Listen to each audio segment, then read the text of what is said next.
and that is Cleo Abrams. And please give your address and Joanne's question about yourself. Okay. Hi, I live at 28 Skyview Lane, which falls into the West Schools area. Coverage for me has been, I must be in the rare here, I don't have a problem with coverage. I am a distance runner all over remote parts of New Canaan, haven't had a problem, but that could just be my luck, I guess. Miss Abrams, what carrier do you have? AT&T. So I was not going to go into the radiation topic because I know that's not an FCC issue that we can really fight, but because you're going to present on it later, I just wanted to very quickly try to say something. My husband's not able to be here this evening. He's a scientist who's doing work in cancer and actually at the moment working on therapy for cancer and immunological cancer therapies down at Eli Lilly, presenting his phase 1 right now. And I've lived and breathed cancer research for like too many years now, and learned a lot about the reproducibility of studies in humans and the reliability of those studies. And I guess the bottom line comes to a word that you used earlier, which is anecdotal. And I'd say even looking at the wiki page just now for a minute, they do acknowledge that 10% at this time is of all invasive cancers are related to radiation exposure, which includes both ionizing radiation and non-ionizing radiation. And I've also looked up in the past the National Council on Radiation Protection and Measurements present information. They are one of the advisors to the FCC. They've said that their studies are woefully out of date. They need to update those studies to bring into fact all the new environmental insult that they haven't really allotted for previously. Shouldn't go on too long on because I mean it's something I'd rather my husband speak about. I'll get to my questions, which try to quickly. First of all, I'm a little worried about, for me, safety, health, welfare are tops above every single thing, including aesthetics, even though most of my world is about aesthetics. I'm worried about what is being presented for this safety issue with 911 because I'm very sympathetic to that, and yet when I looked up this evening the FCC's explanation, I'm learning about the 911 issue with cell phones in general. It doesn't really give us any assurance. The cell phones, when you call a 911, it doesn't ping your location. At best, it's going to get you their cell tower nearest by location, and you can't transmit a photo to sort of indicate a map view of where you are, from what I understand. So there's that issue with assurance of if somebody thinks, oh, I have a cell phone, then I'm okay, I can go out and not worry about it.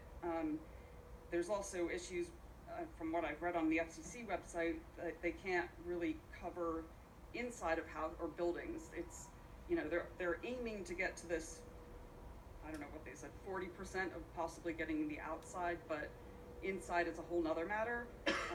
So I'm just kind of worried that the presentation of the 911 issue isn't really addressing that is going to not necessarily protect us in a safety manner. And if it comes to having these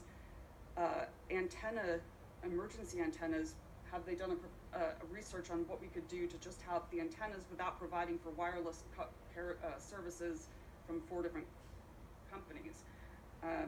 And then finally, I just think that the town should, at the same time as doing this, put a little safety message out on the fact that the 911 issue is there, that you're actually, I think somebody mentioned the WhatsApp app, that you're better off with the having your GPS coordinates transmitted over certain devices that have that actually working at this time. And hopefully the town can maybe answer what their projections are, because the other portion of the 911 reliability has to do with what type of phone is calling. Certain phones that, I don't know when everybody's going to be up to the latest technology, but there are probably plenty of people who are not on phones that ping any location information.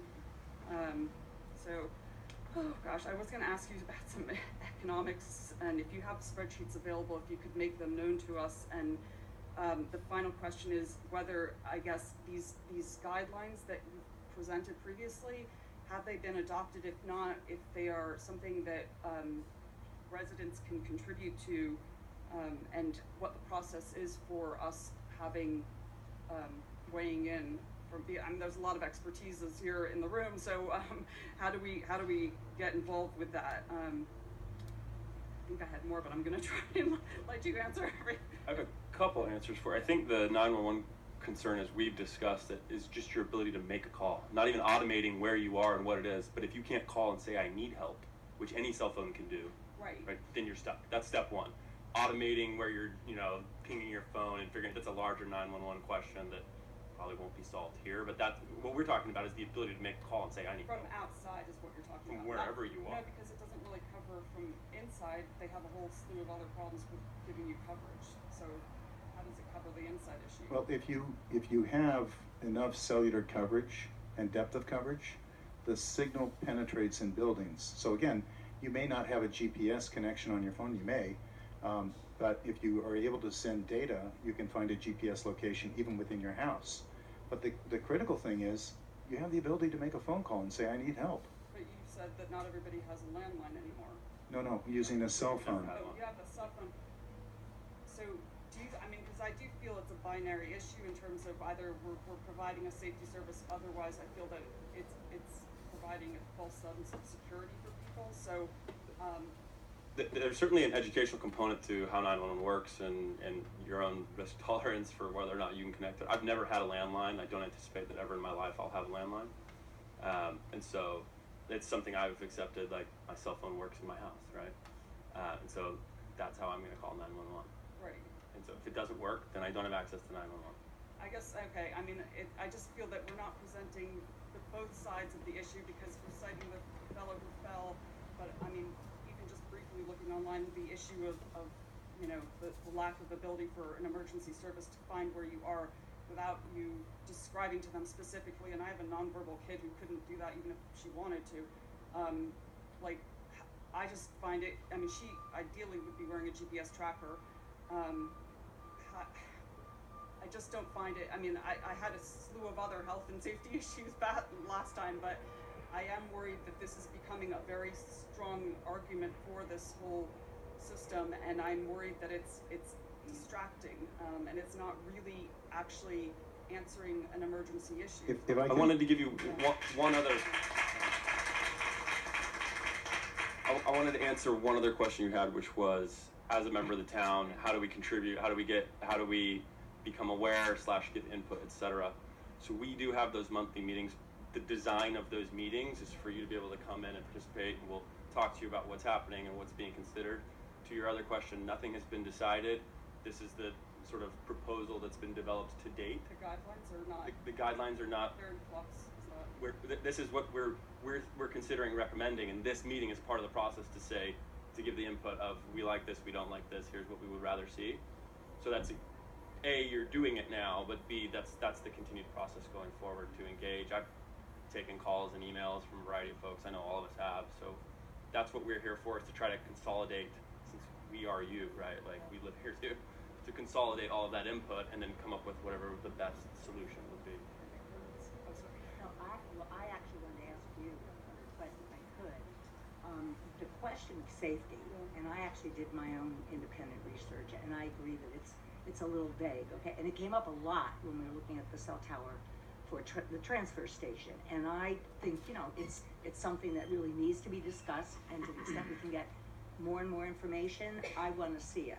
So if your husband has views on this, because a lot of what I read was more about cell phones, to be honest with you, rather than towers. If I could ever find him to get a free. Okay, but what you said he was good. No, but if he's done some research, if there's something that's relevant, I would love for you to send it to the Utilities Commission, okay? Because here's somebody who's an expert, and if he ever has the time, he'd be more than welcome to come to one of our meetings. Great, I will beg him. Just one last thought. What the Utilities Commission has done in the past is proposed a new set of regulations to the Planning and Zoning Commission. And I know that's under consideration. We've testified in front of them on it. If the Planning and Zoning Commission decides that they want to update the current regulation 7.8, which covers cellular infrastructure, then I believe their process calls for a lot of public hearings, public comment, and all of that. So that's a process that we hope they'll undertake, because it's a very important part of the step forward to make the town attractive for this kind of investment. On that, can I just make one little comment on the aesthetic issue that seems to also be heavily weighed on for the presentations here? I just would really request, in terms of calling these concealed towers by any means, I just took a quick snap photo driving by the West School. There are no evergreens above a coverage of the canopy. It would be completely out of character to stick one. I mean, if the best case scenario in trying to conceal in that particular area, and I obviously don't want one anywhere near there, but that is mostly a deciduous population of trees that, literally 110 foot. I mean, it's not, it's just so out of character that I find it very difficult that that's being called, concealed. Yeah, so I just would wish that we didn't keep calling this something that's concealed, so. Thank you very much. Next up is Kevin Clark.